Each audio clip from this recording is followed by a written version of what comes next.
Welcome to Find Your Shape, a podcast by Lewisburg Plastic Surgery featuring Dr. Alexander Moya, the expert in body contouring after weight loss and inventor of the Corset Body Lift. Hi, my name is Brittany, and I will be your host. In each episode of this show, Dr. Moya and I will discuss the complex world of body contouring after weight loss. Our goal, as with everything we do here at Lewisburg Plastic Surgery, is to provide you with the educational resources you need to make the best decision for your personal situation. You've lost the weight, now let's find your shape. Hello again there, Dr. Moya. Hi, Brittany. Hi.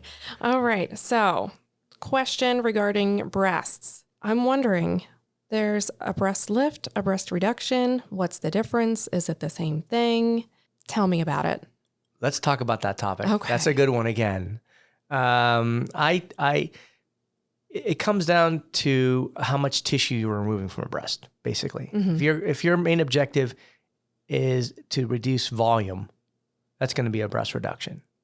If your main objective is to lift the nipple, tighten the breast because tissues have fallen down, that's a breast lift. That's in the simple terms, right? Yeah. Okay. The procedure itself is the same, meaning most patients who require a breast reduction, in my hands, I like to do an anchor type approach. Okay.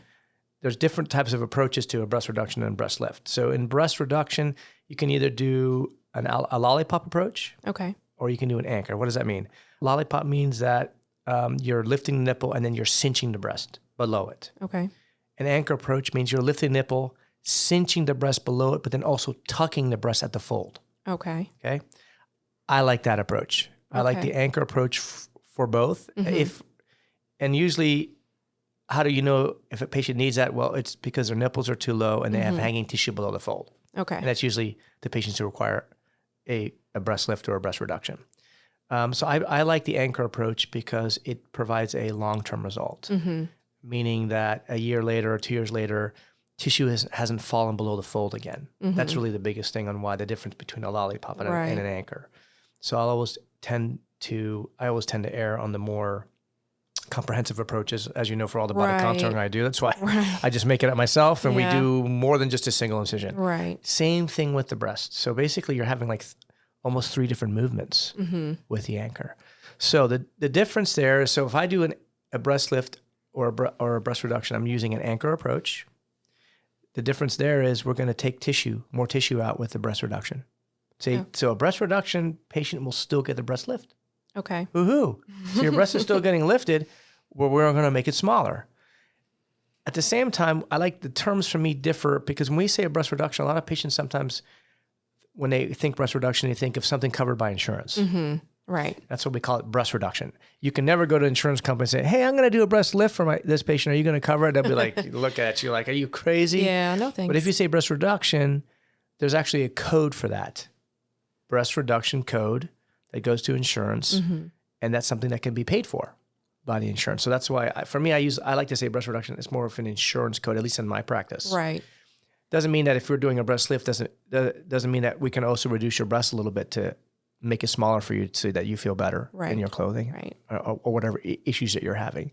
Usually, patients who have truly large breasts that is causing them symptoms, back pain, they have grooving over their shoulders, they have rashes under their breast folds, they're good candidates for a breast reduction. Okay. And as long as their insurance covers it, meaning it's a covered benefit, as long as they meet those requirements we just talked about and a few others, then maybe a breast reduction via insurance is the way to go. Okay. But they are getting a breast lift. Okay.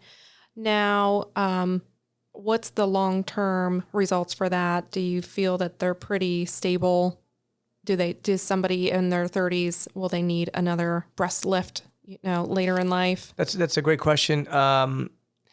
If we're truly doing a breast reduction, because a patient has extremely large breasts starting in their teenage years, sometimes we do a breast reduction, somebody who's 18, 19, 17, 21, then the chance of them requiring it again is a little higher because then they're going to get, have children and that breast changes again. And then it's not common, but it's not uncommon that somebody may require another breast reduction, believe it or not. Okay. If you have it young in your teenage years because you really have large breasts.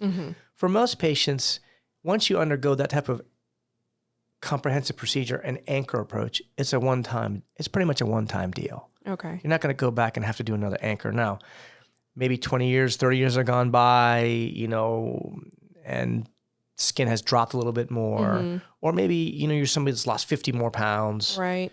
Then there might be tweaks. Maybe you need to lift the nipple back up a tad bit more. Okay. Or maybe you need to do a little cinch again at the cinching level, maybe a little tuck, but you never have to go through to go through the entire procedure again. Meaning that's really uncommon. Okay. But again, it comes down to the approach. Okay. And that's why we do anchor. Wonderful. All right. Wow. Thanks again for all of that wonderful information. Thank you. That's a wrap on this episode of the podcast, brought to you by Lewisburg Plastic Surgery and Dr. Moya. Please be sure to subscribe to our show so that you never miss an episode. And for more information on Lewisburg Plastic Surgery or the course of body lift by Dr. Moya, please visit us online at lewisburgplastic.com. We'll see you next time.